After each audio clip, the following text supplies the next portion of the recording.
لا حول ولا قوة إلا بالله العلي العظيم.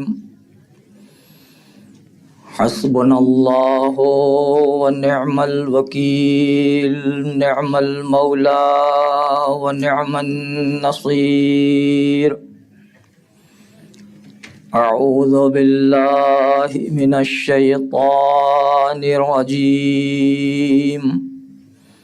بسم الله الرحمن الرحيم.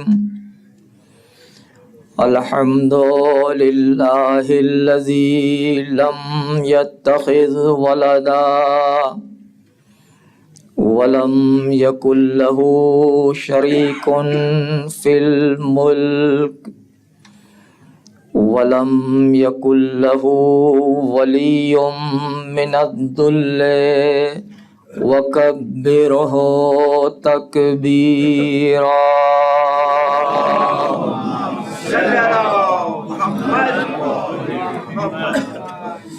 الذي أرسل رسوله بالحق بشيرا ونذيرا وداعيا إلى الله بإذنه وسراجا منيرا.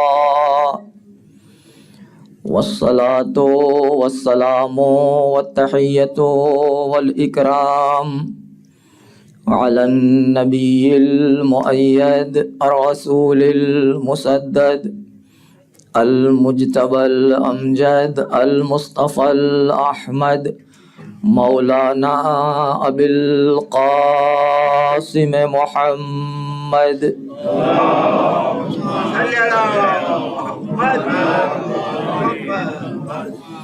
وعلى أهل بيته الطيبين الطاهرين المعصومين المنتخبين المنتجبين المظلومين، لا سيما بقية الله في الأرضين، ولعنة الدائمة الباقية على أعدائهم أجمعين. أما بعد، فقد قال الله الحكيم في كتابه الكريم: بسم الله الرحمن الرحيم. وَإِذِ ابْتَلَى إِبْرَاهِيمَ رَبُّهُ بِكَلِمَاتٍ فَأَتَمَّهُنَّ قَالَ إِنِّي جَاعِلُكَ لِلنَّاسِ إِمَامًا قَالَ وَمِنْ ذُرِّيَّتِي قَالَ لَا يَنَالُ عَهْدِ الظَّالِمِينَ.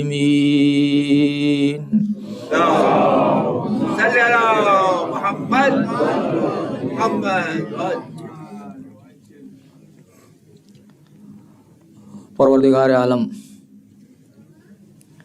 اپنے خلیل کے خاص امتحان کا ذکر کرتے ہوئے یہ اعلان کر رہا ہے کہ اس وقت کو یاد کیجئے جب ابراہیم کے پروردگار نے ان کا امتحان لیا کچھ کلمات کے ذریعے، اور منزل امتحان میں کامیابی کے بعد یہ اعلان کیا کہ ابراہیم ہم نے تمہیں تمام انسانوں کا امام بنا دیا۔ تو خلیل پروردگار نے بارگاہ خدا میں ذریت کے لیے اور نسل کے لیے امامت کا سوال کیا، تو پروردگار کا جواب یہ تھا کہ لا ینال عہد الظالمین، ہمارا یہ منصب ظالموں کو نہیں ملے گا۔ جو امامت اللہ تبارک و تعالی نے اپنے خلیل کو عطا کی تھی، اس امامت کا سلسلہ نسل خلیل میں باقی رہا، اور آج بھی اس امامت کی آخری فرد زندہ اور باحیات ہے، اور یہ امتیاز بھی صرف اور صرف اثنا عشری فرقے کو حاصل ہے کہ کائنات میں کوئی فرقہ ایسا نہیں ہے جو اس سلسلے کی کہ جسے پیغمبر نے 12 کے عدد کے ذریعے بیان فرمایا تھا اسے پورا کر سکے، اور ان شرائط کے ساتھ پورا کر سکے جو شرائط پیغمبر نے بیان کی ہیں۔ دوسرا امتیاز ہمارا یہ ہے کہ ہم دوسرے فرقوں کی طرح یا دوسرے مسالک کی طرح لاوارث اور بے وارث نہیں ہیں،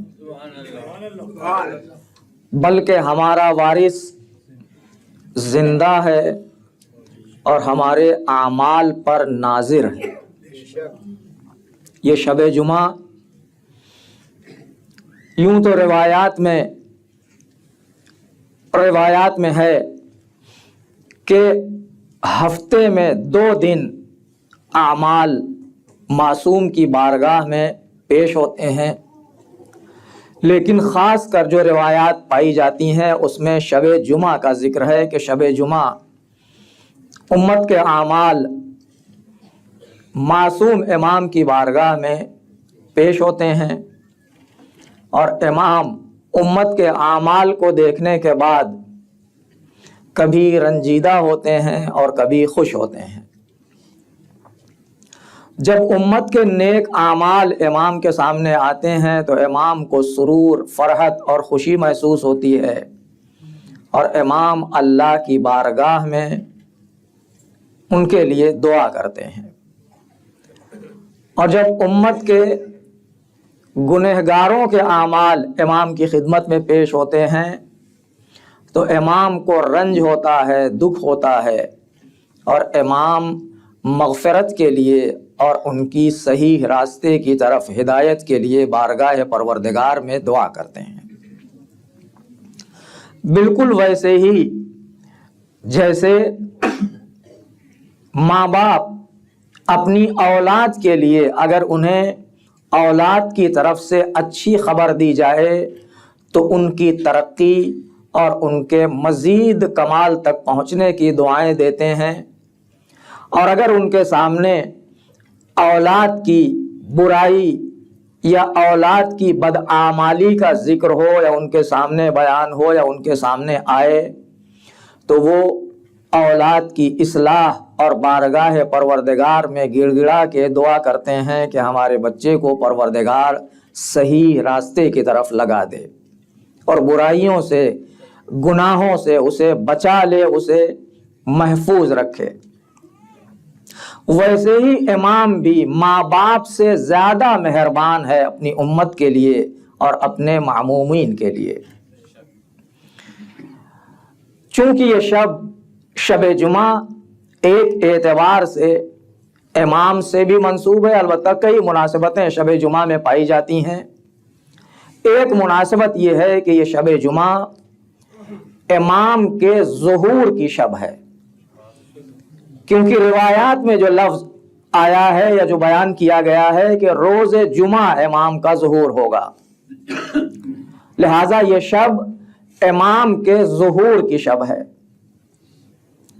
اگرچہ معین نہیں ہے کہ وہ کون سی شب جمعہ ہے، لہذا ہمیں کم سے کم اگر روزانہ ممکن نہ ہو، ویسے ہونا تو یہی چاہیے کہ ہم جس کی امامت میں زندگی گزار رہے ہیں، جس کی نگرانی میں زندگی گزار رہے ہیں، اس ذات کو ہمارے پیش نظر ہر لمحہ ہونا چاہیے، اور ہر لمحہ ہمارا اس سے رابطہ ہونا چاہیے، ہر لمحہ ہم اس سے جڑے ہوں۔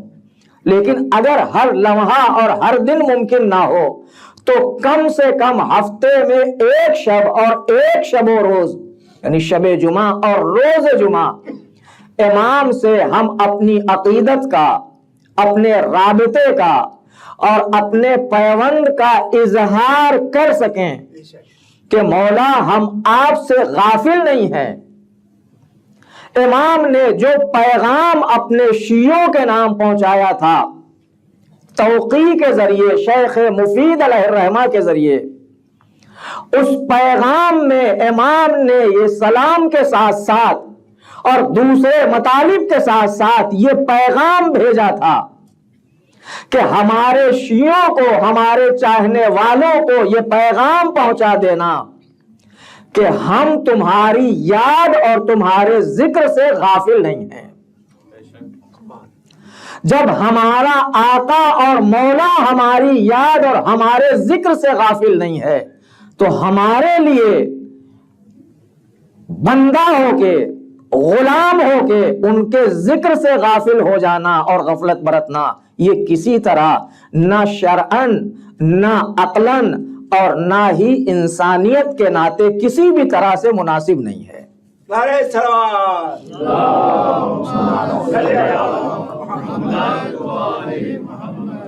لہذا ہمیں جتنا ممکن ہو سکے اپنے امام سے رابطہ رکھنا چاہیے، جس صورت میں بھی ممکن ہو، زیارت کی شکل میں ہو، کار خیر امام کی طرف سے انجام دے کے ہو، حتیٰ کہ اگر ہم ایک درود بھی پڑھ کے امام کی خدمت میں ہدیہ کریں کہ یہ درود ہم نے پڑھا ہے اور امام آپ کی خدمت میں ہدیہ پیش کرتے ہیں، تو ہم نے جو درود پڑھی ہے اور ہدیہ امام کی خدمت میں پیش کیا ہے اس کی امام کی نظر میں ہو سکتا ہے کوئی اہمیت نہ ہو، لیکن پلٹ کے امام کی طرف سے ہمیں جو دعا دی جائے گی اور امام کی طرف سے ہماری طرف جو عنایت ہوگی وہ عنایت ایسی ہوگی جس کا ہم تصور نہیں کر سکتے۔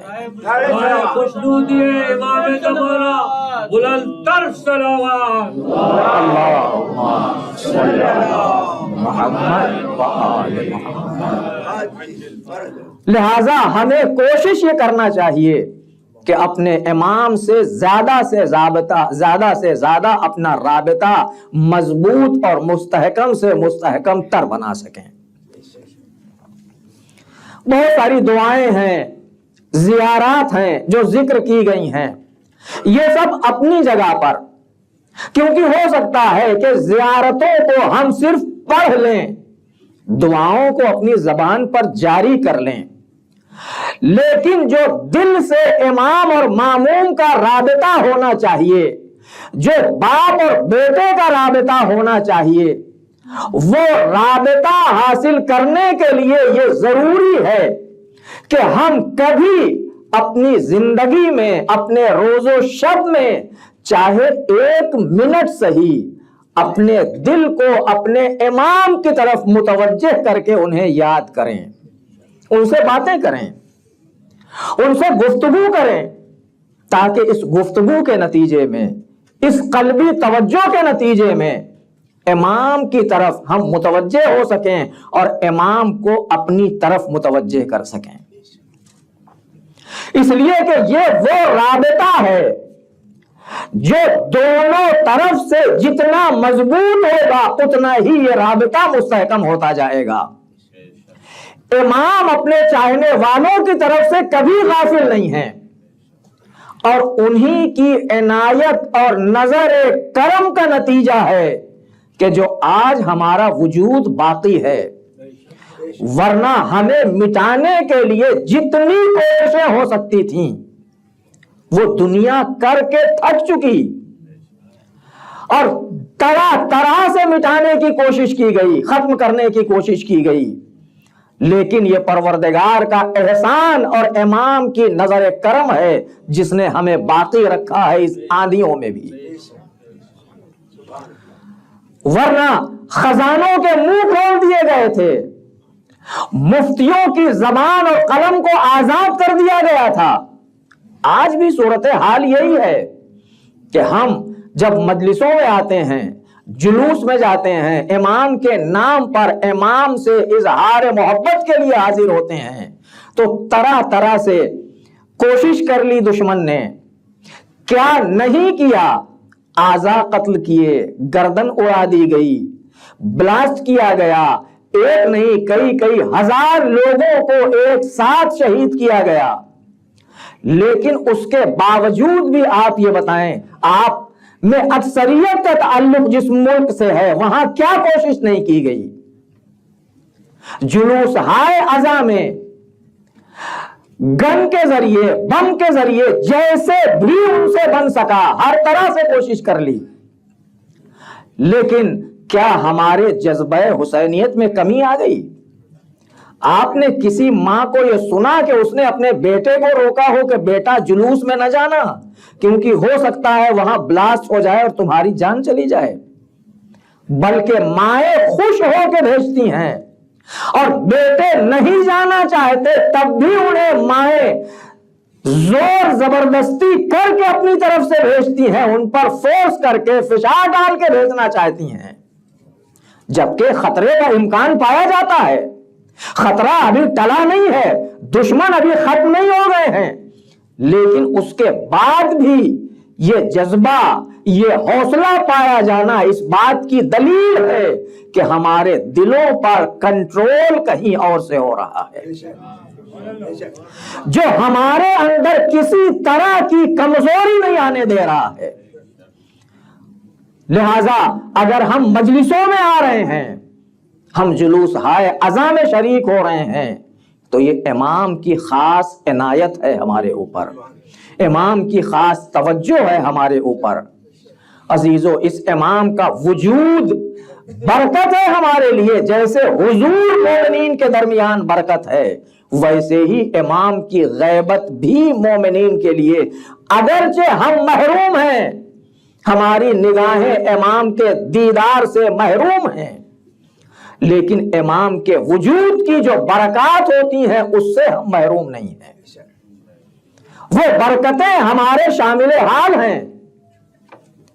اسی وجود امام کے فلسفے کو اور وجود امام کی ضرورت کو امام کے ایک صحابی جن کا نام ہشام ابن حکم ہے، واقعہ آپ کا سنا ہوا ہے، صرف یاد دہانی کے لیے، ہشام ابن حکم امام کا نوجوان صحابی، چھٹے امام، امام جعفر صادق علیہ الصلوۃ والسلام کا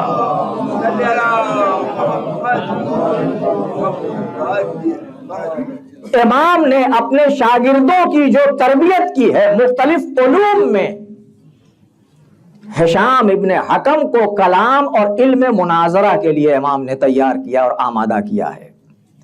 چند افراد آئے ہیں، امام کی بزم میں بیٹھے ہوئے ہیں۔ اسے اصول کافی میں شیخ کلینی علیہ الرحمہ نے کتاب الحجت میں اس واقعے کو نقل کیا ہے۔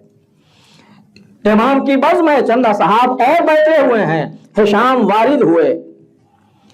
ہشام کے لیے امام کا جملہ یہ تھا کہ یہ وہ ذات ہے، وہ شخصیت ہے جو ہمارا مددگار اور معاون ہے، ھذا ناصرنا بلسانہ وجوارہ، یہ وہ ہے جو اپنی زبان سے ہمارا ناصر ہے، اپنے اعضاء و جوارح اور اپنے عمل سے ہمارا ناصر و مددگار۔ بہت عظیم درجہ ہشام کا ہے۔ آئے، امام کو سلام کیا، بیٹھ گئے۔ امام یہ چاہتے ہیں کہ ہشام اپنی زبان سے بیان کریں کہ واقعہ کیسے پیش آیا اور کس طرح سے پیش آیا۔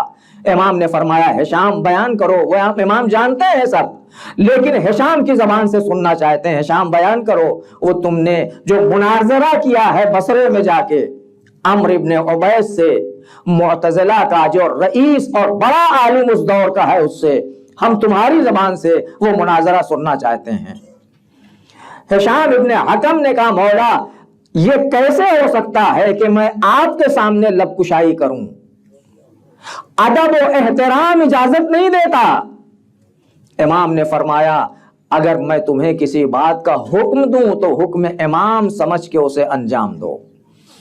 ہشام نے کہا مولا اگر آپ کا حکم ہے تو میں بیان کرتا ہوں، اور پورا واقعہ بیان کیا کہ میں اس طرح سے سفر کے لیے تیار ہوا اور بصرے پہنچا۔ جمعے کا دن تھا، جمعے کے بعد، نماز کے بعد وہ عالم معتزلی عمرو ابن عبید بیٹھا ہوا ہے جس کا نظریہ یہ ہے کہ امام کا وجود ضروری نہیں ہے، امام کے وجود کی ضرورت نہیں ہے، کتاب کافی ہے، سنت کافی، اب امام کی ضرورت نہیں ہے۔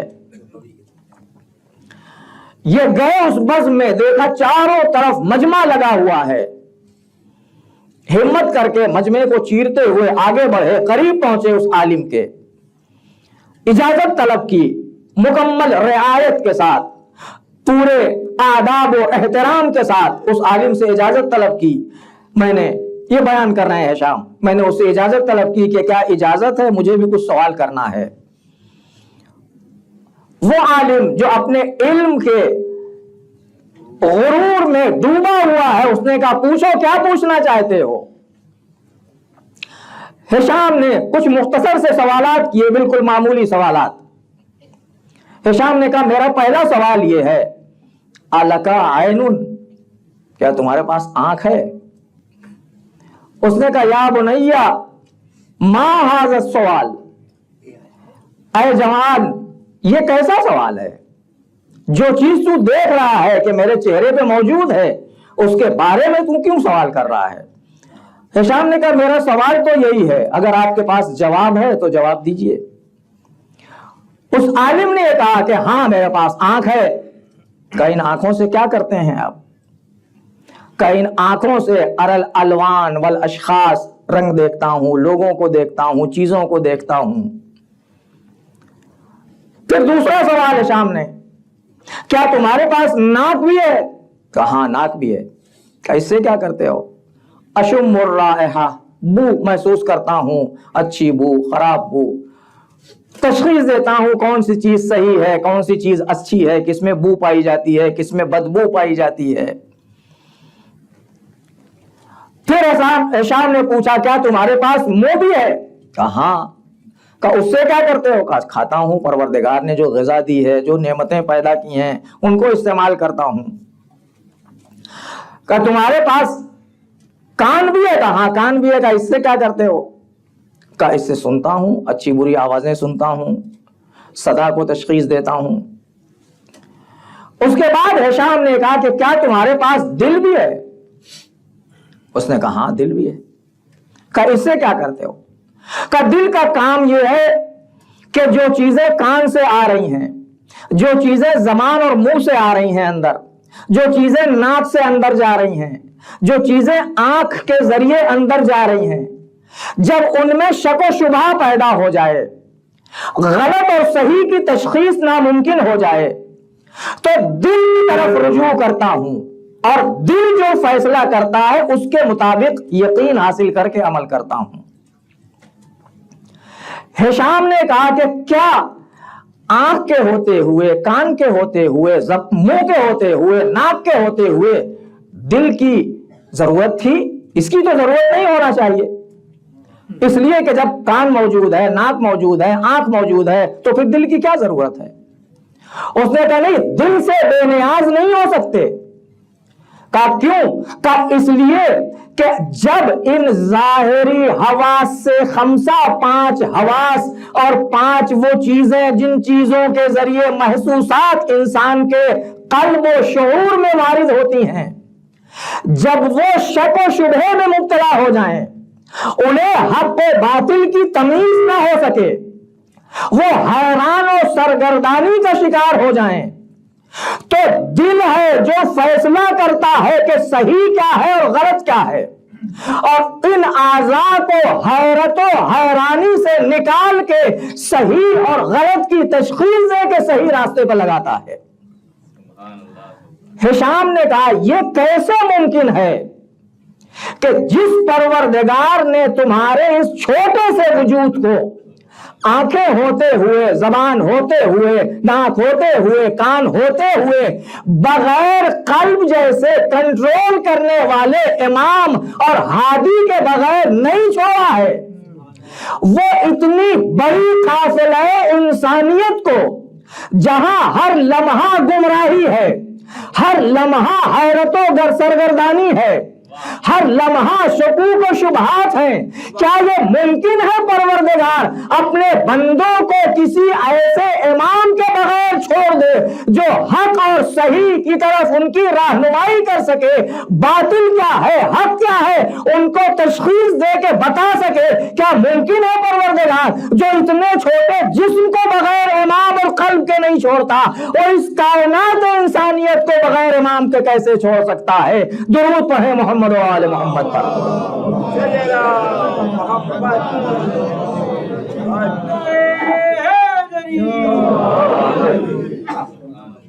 یہ سننا تھا کہ کھڑا ہو گیا اپنی جگہ سے, آواز دی, تمہارا تعلق کہاں سے ہے؟ کہ میں کوفے کا رہنے والا ہوں. کہ نہیں, ایسا لگتا نہیں ہے, تمہارا تعلق کسی اور جگہ سے ہے, تمہاری باتوں سے تمہارے انداز سے یہ لگتا ہے کہ تمہارا تعلق کسی اور در سے ہے. انتا ہشام, کیا تم وہی ہشام تو نہیں ہو جسے ابو عبداللہ علیہ الصلوۃ والسلام نے, میرے البتہ الفاظ ہے علیہ الصلوۃ والسلام, جسے ابو عبداللہ نے تربیت کی ہے مناظرے کے لیے اور امامت سے متعلق سوالات کا جواب دینے کے لیے؟ اس نے کہا ہاں میں یہی ہوں. اپنی جگہ سے اٹھا اور ہشام کو اپنی جگہ پہ بٹھایا اور یہ کہا کہ جب تک یہ موجود ہیں تمہارے سوالوں کا جواب یہ دیں گے, میں نہیں دوں گا.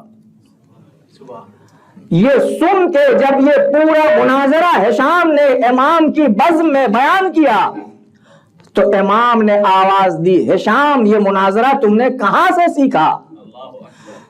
یہ تمہارے پاس کہاں سے آئی یہ باتیں؟ ہشام نے کہا مولا آپ کے دربار میں آپ کے سامنے زانو ادب تہ کر کے اور آپ کی شاگردی اختیار کرنے کے نتیجے میں یہ چیزیں سیکھی ہیں. امام نے فرمایا واللہ تم نے جو مناظرہ کیا ہے خدا کی قسم یہ وہی مناظرہ ہے بے عینے جو موسیٰ اور ابراہیم کے صحیفوں میں موجود ہے. یعنی جب امام کا چاہنے والا امام سے قربت اختیار کرتا ہے اور امام کے دفاع میں اپنی زبان, اپنے وجود, اپنے پورے وجود کو لگا دیتا ہے تو اس کے ذہنوں میں, اس کی فکروں میں ایسے القاعات آتے ہیں جو آسمانی کتابوں اور صحیفوں میں بیان ہوئے ہیں. یہ مدد ہوتی ہے امام کی طرف سے. لہذا ہم ایک زندہ قوم ہے, ہم بھی زندہ ہیں, ہمارا وارث اور امام بھی زندہ ہے. لہذا ہمیں ہر لمحہ یہ متوجہ رہنا چاہیے کہ ہم غیبت کے زمانے میں ضرور زندگی گزار رہے ہیں, لیکن غیبت میں جاتے ہوئے اس جانے والے نے ہمیں تنہا نہیں چھوڑا ہے, ہمیں فقہا کے حوالے کیا ہے, انہی فقہا کے حوالے کیا ہے جو فقہا امام کے دین اور امام کے مذہب کو رواج دینے والے ہوں.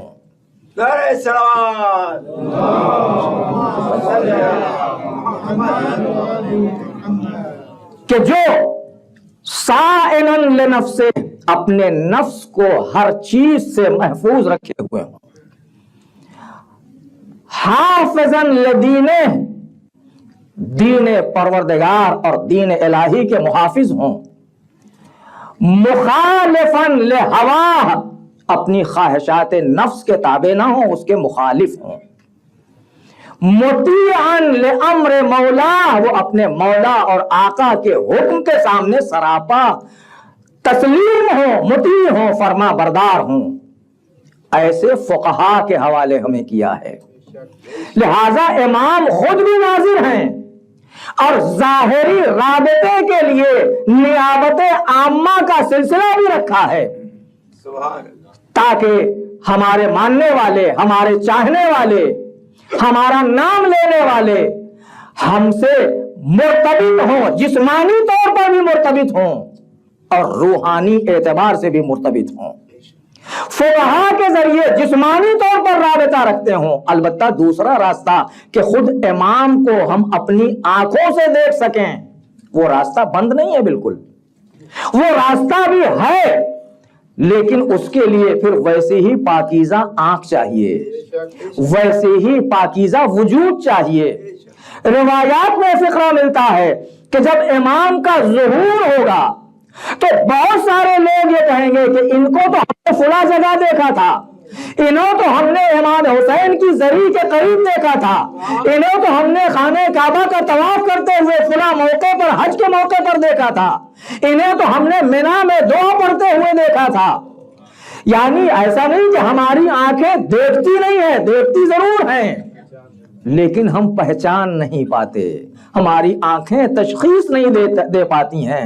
اور بعض افراد جنہیں سعادت نصیب ہوئی حاضر ہونے کی امام کی بارگاہ میں، وہ اس وقت متوجہ ہوئے کہ جو ہمارے سامنے ذات آئی تھی یہ امام وقت تھا، جب وہ امام آنکھوں سے اوجھل ہو گئے۔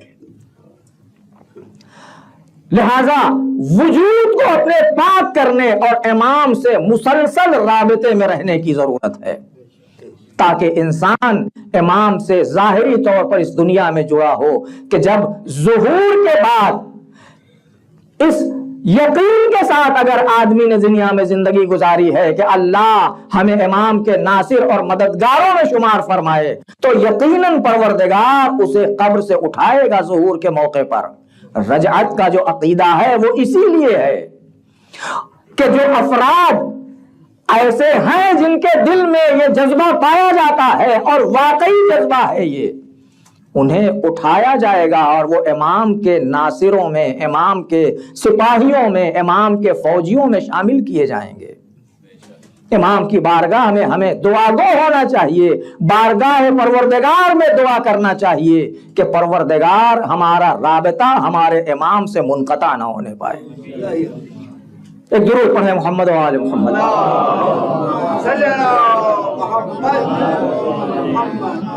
اور جناب ابراہیم نے جس امامت کو مانگا تھا نسل کے لیے، وہ امامت نسل ابراہیم میں باقی ہے۔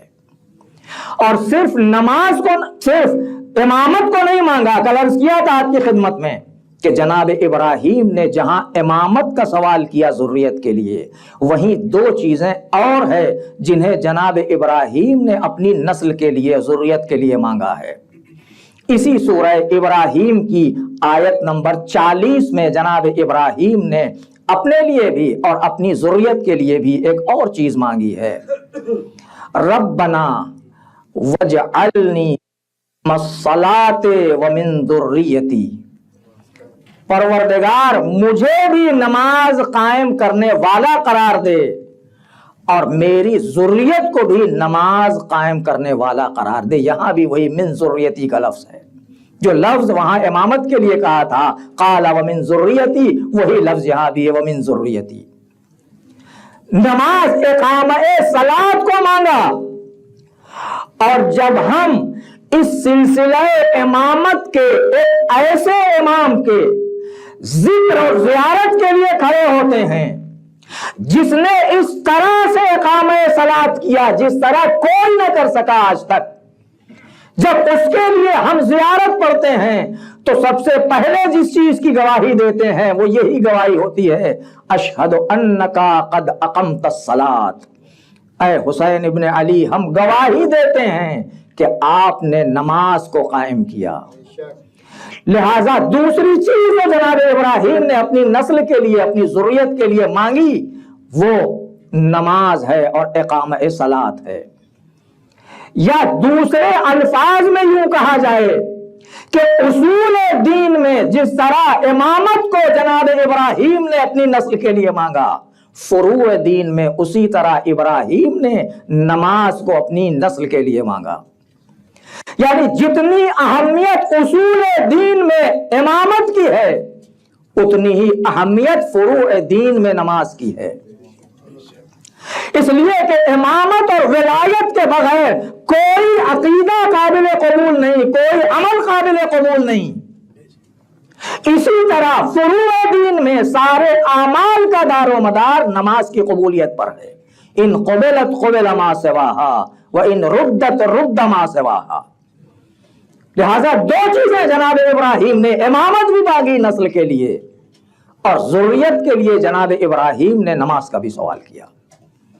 تیسری چیز جو جناب ابراہیم نے امامت کے لیے مانگی من ذریتی کے لفظ کے ساتھ، وہ یہ تھا کہ پروردگار مجھے بھی اور میری نسل میں بھی ایک امت ایسی قرار دے، ایک گروہ ایسا قرار دے جو تیرے حکم کے سامنے سراپا تسلیم ہو۔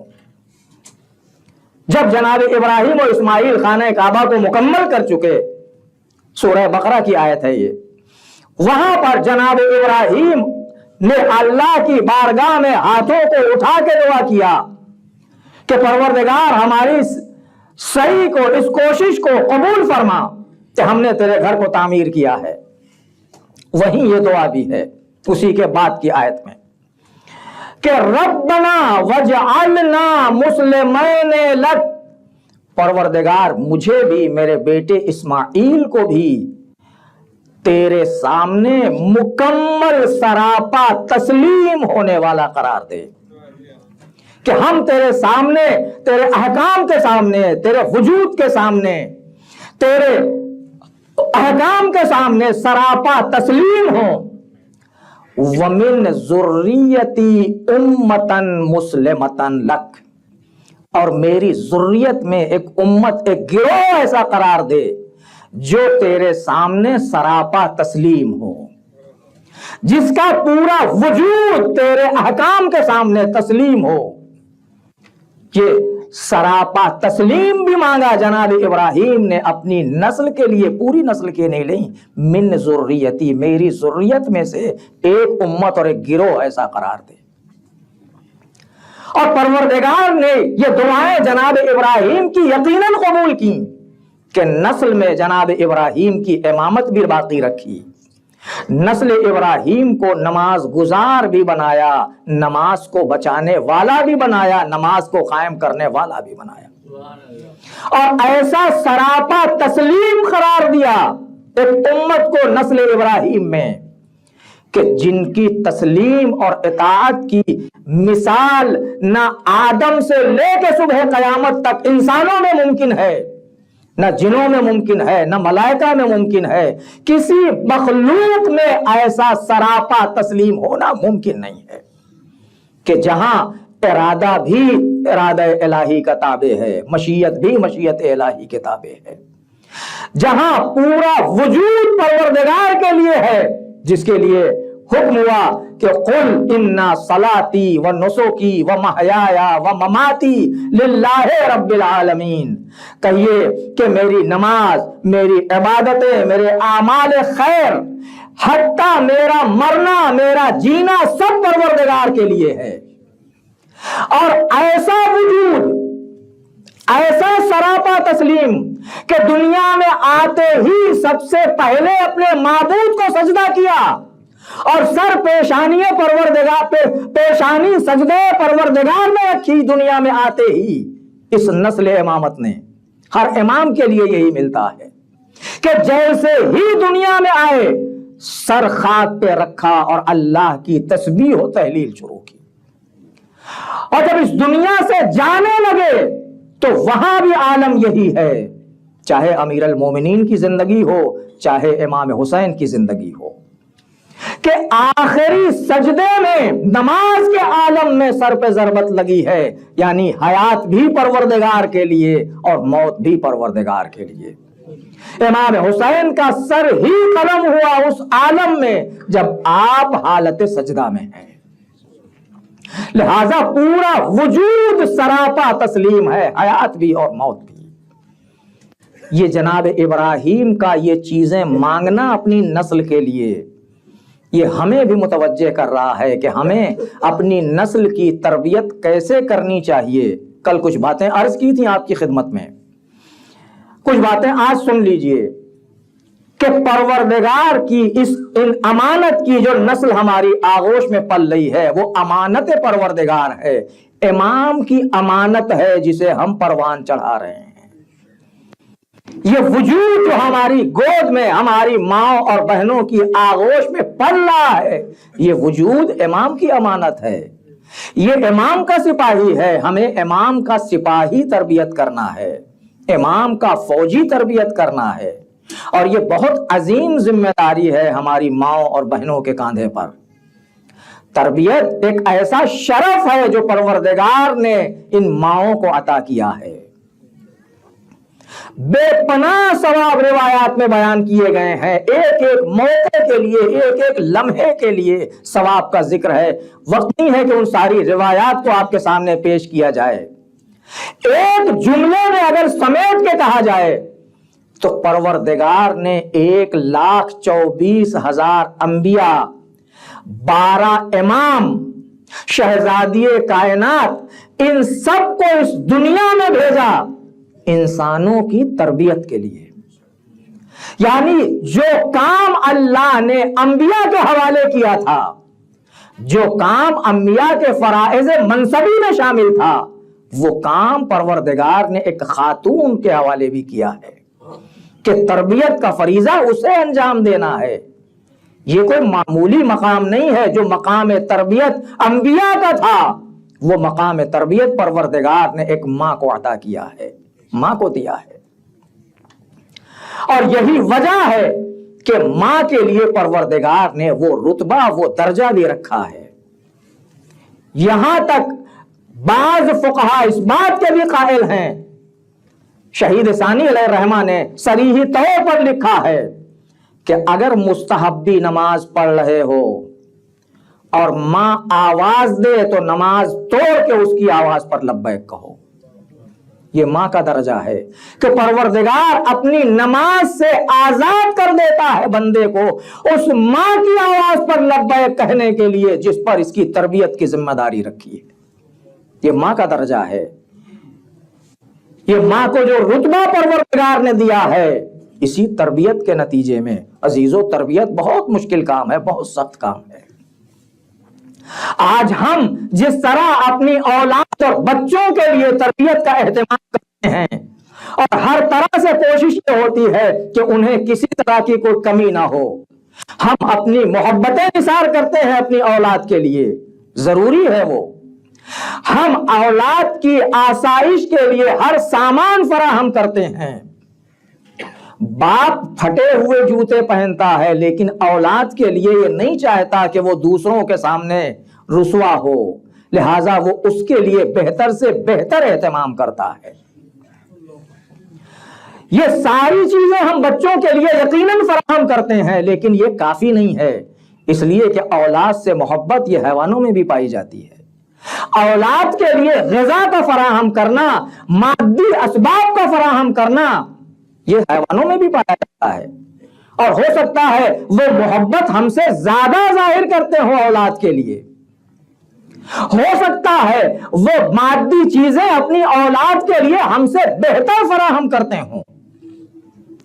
آپ بعض حیوانوں کے حالات کو دیکھیں کہ وہ دانا چبا کے دور سے جائے گا، دانا ڈھونڈے گا اور ڈھونڈنے کے بعد اسے چبا کے ٹکڑے ٹکڑے کر کے لا کے بچوں کے دہن میں ڈالے گا۔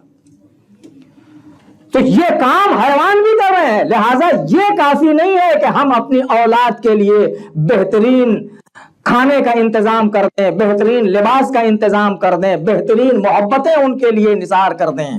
ضروری ہے یہ چیزیں بھی، لیکن اس سے زیادہ اہم ذمہ داری ہے ہمارے کاندھوں پر۔ وہ ذمہ داری یہ ہے اپنی اس اولاد کو اللہ کا حقیقی بندہ بنا دیں، امام وقت کا حقیقی مامون بنا دیں۔ اور اس کے لیے ہمیں بچپن سے نہیں بلکہ محنت کرنے کی ضرورت ہے۔ روایات میں جو بات تاکید کی گئی ہے کہ تربیت کا مرحلہ بچہ پیدا ہونے کے بعد میں شروع ہوتا ہے، اس کے بہت پہلے سے شروع ہو جاتا ہے۔ یہ جو تاکید کی گئی ہے کہ شادی کے موقع پر یہ دیکھو کہ کس سے شادی کر رہے ہو، جس لڑکی کا انتخاب کر رہے ہو، اس آغوش میں تمہاری نسل پڑنے والی ہے، لہذا یہ دیکھو کہ اپنی اولاد اور اپنی نسل کس آغوش میں دینا چاہتے ہو۔ معصومین علیہ الصلوۃ والسلام کی جو خصوصیات اور صفات بیان ہوئی ہیں کہ ان کے انوار طیب و طاہر ارحام اور نسلوں اور صلبوں سے منتقل ہوئے طیب و طاہر ارحام کی طرف. لہذا یہ دیکھو کہ اپنے وجود کے جوہر کو جس ظرف میں رکھنا چاہتے ہو وہ ظرف کیسا ہے جو تم نے انتخاب کیا ہے.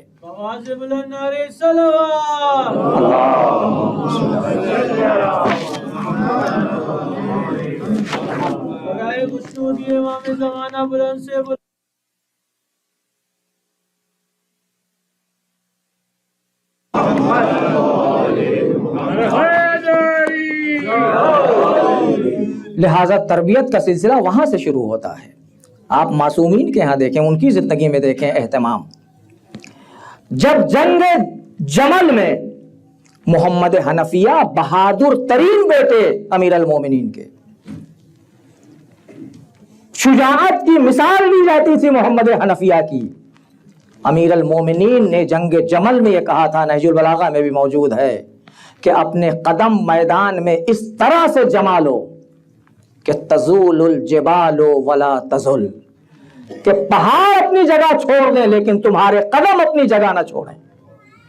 اور اس دعا کا اثر یہ تھا, تاریخ بیان کرتی ہے کہ اس کے بعد محمد حنفیہ اگر پیر جما کے زمین پہ کھڑے ہو جاتے تھے تو بڑے سے بڑا پہلوان انہیں اپنی جگہ سے ہلا نہیں سکتا تھا. ایسی شجاعت.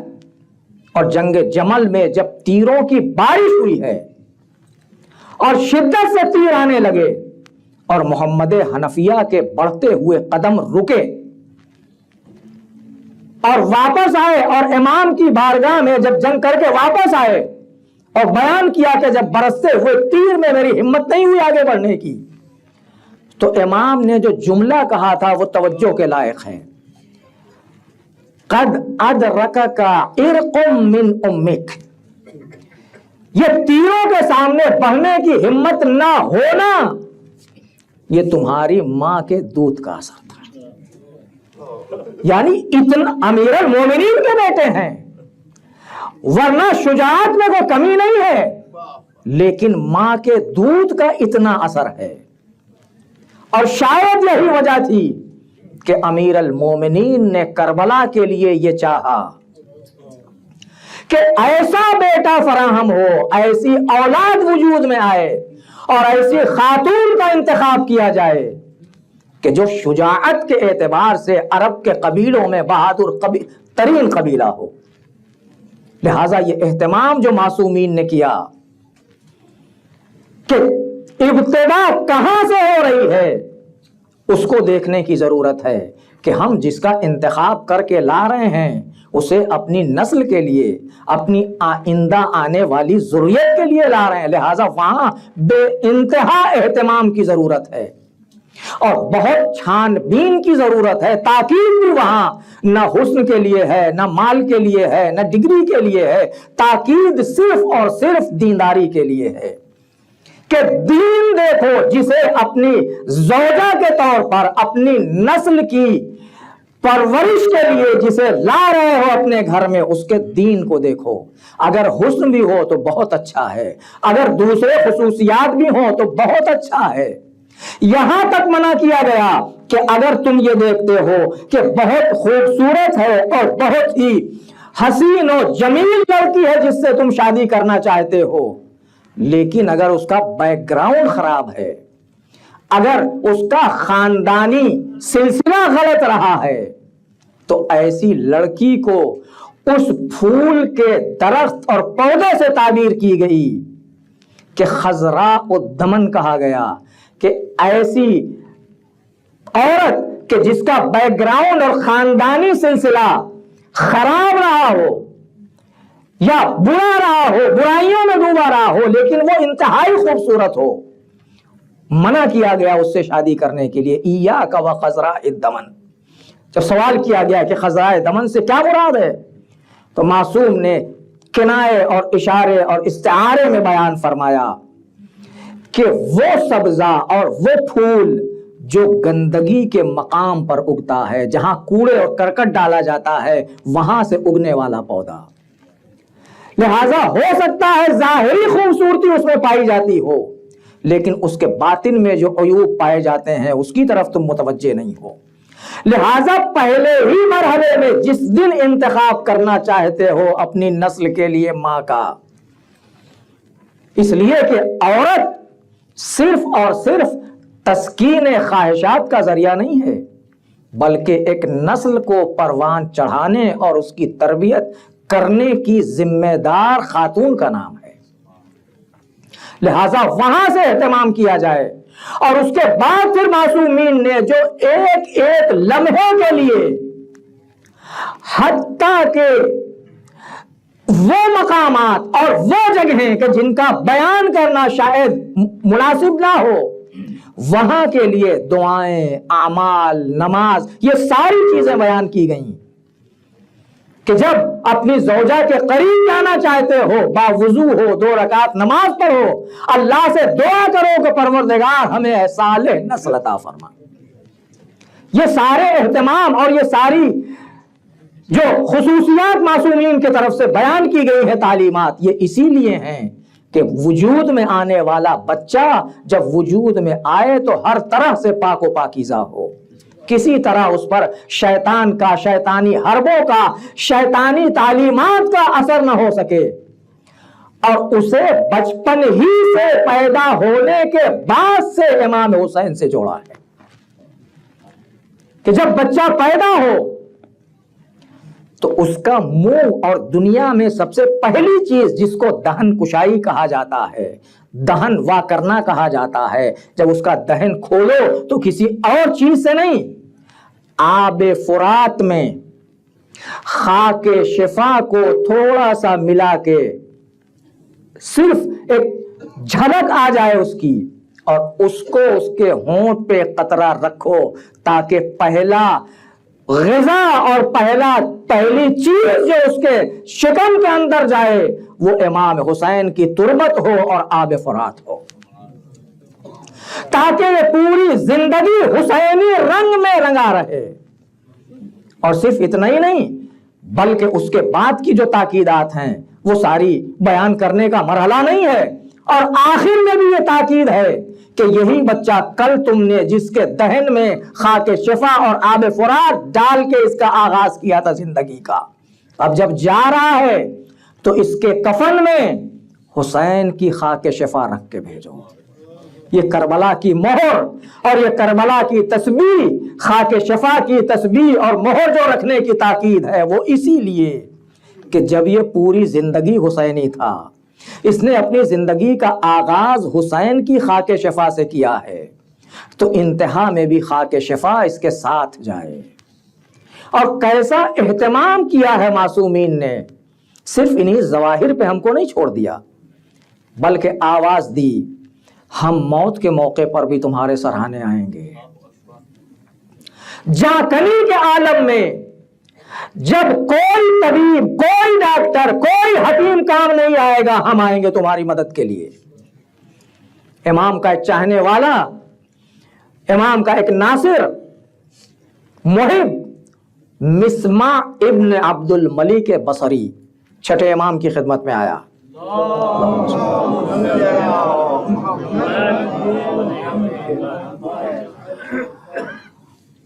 اور آنے کے بعد امام نے کچھ سوالات کیے ہیں، جلدی جلدی بات عرض کر دوں۔ امام نے پوچھا تم بصرے میں رہتے ہو؟ ہاں بصرے میں رہتا ہوں۔ کہا یہ بتاؤ میرے جد امام حسین کی زیارت کے لیے جاتے ہو؟ کہا مولا اس سعادت سے محروم۔ امام نے پوچھا کیوں؟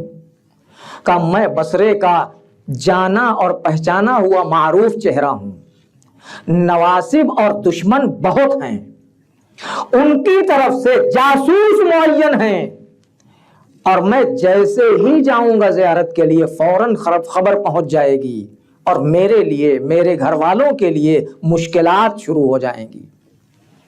امام نے نہیں کہا کہ نہیں تم جاؤ زبردستی، امام نے کہا اچھا یہ بتاؤ زیارت کے لیے نہیں جاتے تو کیا امام حسین کی مصیبت پر روتے ہو، گریہ کرتے ہو؟ اس نے کہا ہاں مولا گریہ تو کرتا ہوں۔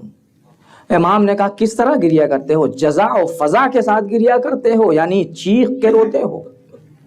آواز کے ساتھ روتے؟ اس نے کہا ہاں مولا، روتا تو اس طرح سے ہوں کہ میرے گھر والے پریشان ہو جاتے ہیں، میرا کھانا کئی کئی دن تک چھوٹ جاتا ہے، امام حسین کے مصائب پر ایسے گریا کرتا ہوں۔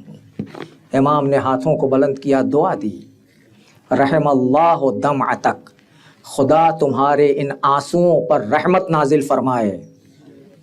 اے مسمع، یاد رکھو تمہارا دل اس وقت خوش ہو جائے گا اور سرور سے بھر جاؤ گے۔ اس کے بعد گریے کی فضیلت اور ملائکہ کا گریا، فرشتوں کا گریا، زمین و آسمان کا گریا، یہ ساری چیزیں امام نے بیان کی۔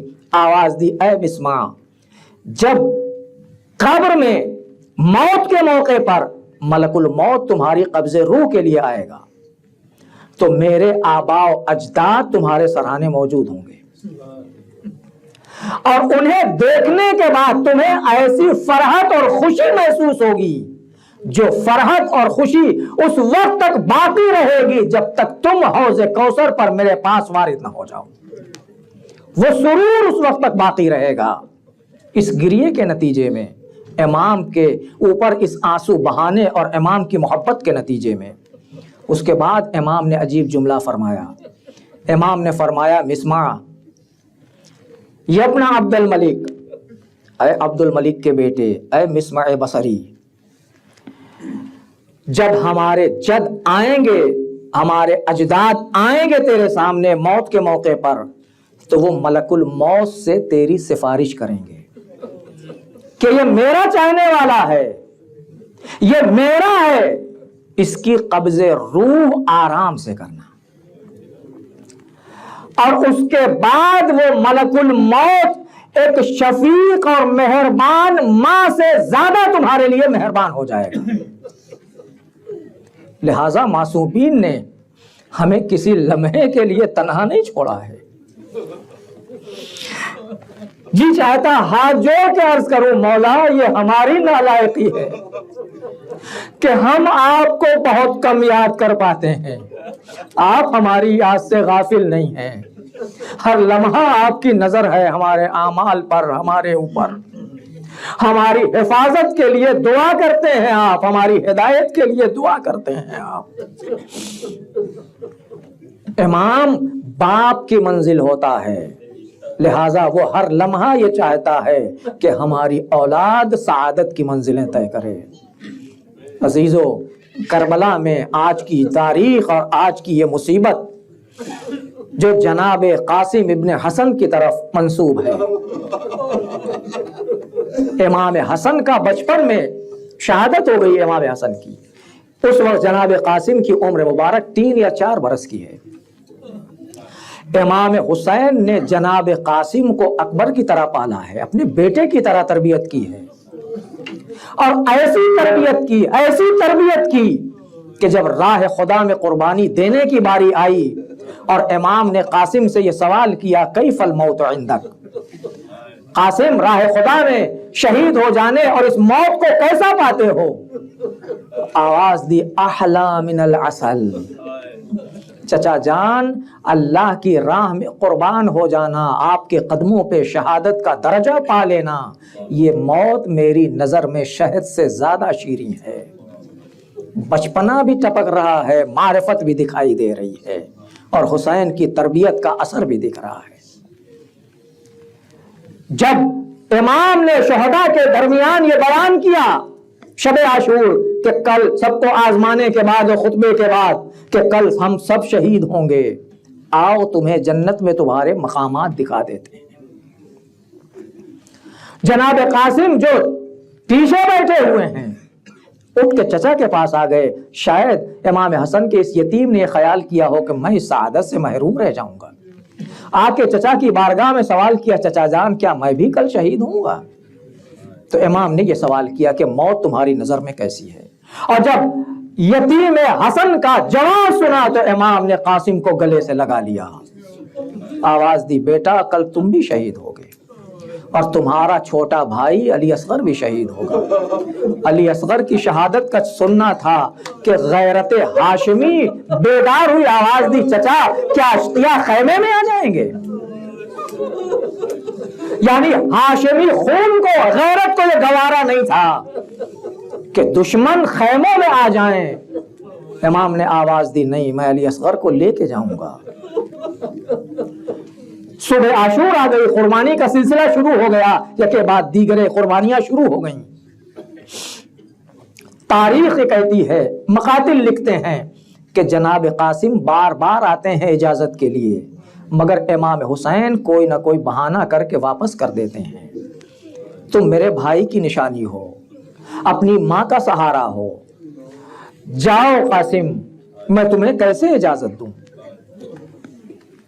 قاسم کبھی آ کے امام حسین علیہ السلام کا دست مبارک چومتے ہیں، کبھی لپٹ جاتے ہیں کہ چچا اجازت دے دیجئے، مگر امام کیسے اجازت دیں؟ یہ بھائی کی نشانی ہے، بھائی کی تصویر ہے، اسے کیسے خاک و خون میں لوٹتا ہوا دیکھیں گے؟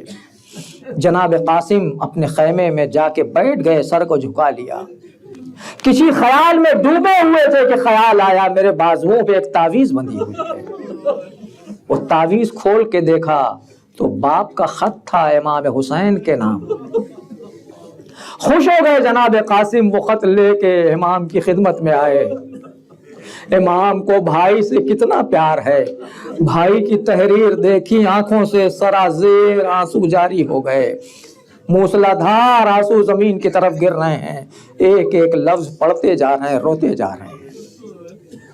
قاسم کو گلے لگا کے آواز دی، قاسم تم بھائی کی تعویذ یا بھائی کا وصیت نامہ لائے ہو یا اپنی موت کا پروانہ اور موت کا پیغام لے کے آئے ہو؟ اجازت دی جناب قاسم کو، لیکن ایک جملہ تاریخ نے لکھا ہے کہ کسی شہید کو اس طرح رخصت کرتے وقت حسین نے ایسا گریہ نہیں کیا، قاسم کو گلے سے لگا لیا اور چچا بھتیجے بکا بکا ان شدیدا حتی غشیا علیہما، اتنی شدت سے گریہ کیا کہ دونوں غش کھا کے زمین پر گر گئے۔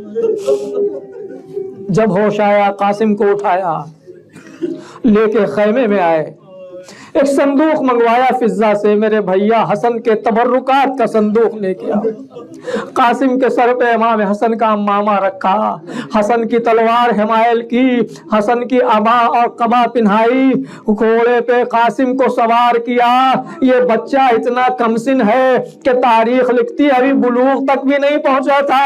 امام نے قاسم کو سوار کیا، گھوڑے کا تسمہ بڑا تھا، قاسم کے پیر لٹک رہے تھے، گھوڑے کی رکاب تک قاسم کے پیر نہیں پہنچ رہے تھے، کمسنی کا یہ عالم تھا۔ امام نے امامہ اور لباس پہنانے کے بعد جگہ جگہ سے چاک کر دیا تھا۔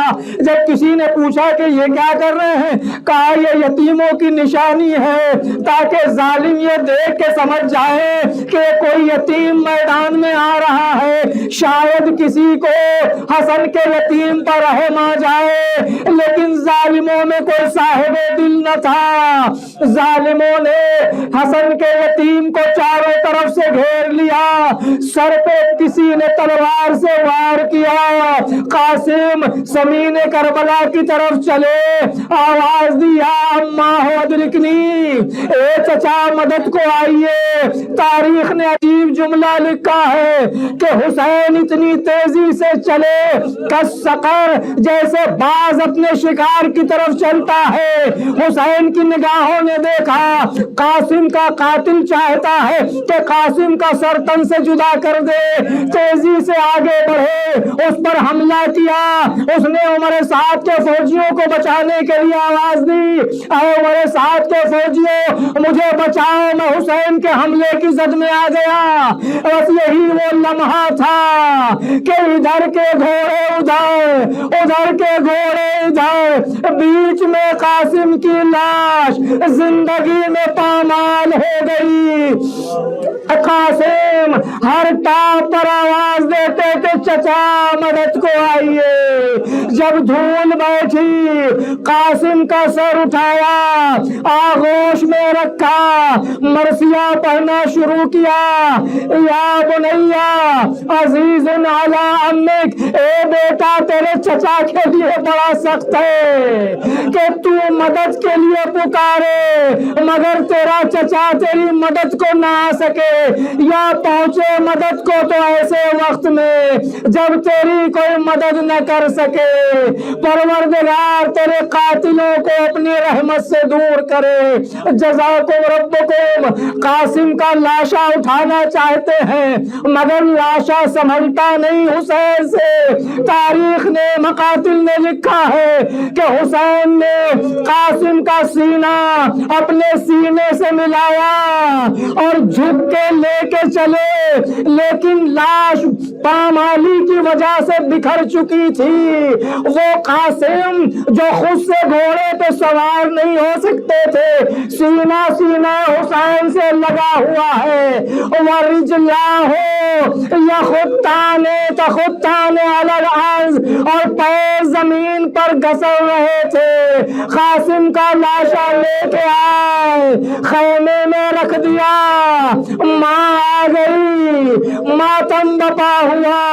واہ قاسمہ, واہ حسنہ, واہ محمدہ کی ثنائیں بلند ہوئیں. الا لعنت اللہ علی القوم الظالمین. وَسَيَعْلَمُ الَّذِينَ ظَلَمُوا أَيُّ مُنقَلَبٍ يَنقَلِبُونَ. پروردگار تجھے واسطہ محمد و آل محمد کا ہماری اس عبادت کو قبول فرما. تمام مومنین و مومنات جہاں جہاں ان کے جان مال عزت آبرو کی حفاظت فرما. جو بیمار انہیں شفائے کامل و عاجل عطا فرما. جو پریشان حال ان کی پریشان حالی کو دور فرما. جو حاجات لے کے فرش عزا پر آتے ہیں ان کی دینی دنیاوی جملہ حاجات کو پورا فرما. پروردگار تجھے واسطہ محمد و آل محمد کا جو مومنین و مومنات حج و زیارت کے مشتاق ہیں انہیں حج و زیارت سے مشرف فرما. پروردگار تجھے واسطہ محمد و آل محمد کا پوری دنیا میں جہاں جہاں امام کے عزادار ان کے نام لیوا ہیں ان کی حفاظت فرما. معبود ہمارے والدین مومنین و مومنات جو دنیا سے رخصت ہو چکے ان کی مغفرت فرما, انہیں معصومین کے جوار میں جگہ عطا فرما. پروردگار ہمارے والدین جو باحیات ہیں انہیں طول عمر اور صحت عطا فرما. ہمیں ان کی خدمت کی توفیق کرامت فرما. معبود ہمیں امام علیہ الصلوۃ والسلام کے ظہور میں تعجیر فرما. ہمیں ان کے آوان و انصار میں قرار دے. دنیا اور آخرت میں محمد و آل محمد علیہ الصلوۃ والسلام کی زیارت و شفاعت نصیب فرما. ربنا وتقبل منا انک انت السمیع العلیم. ماتم حسین.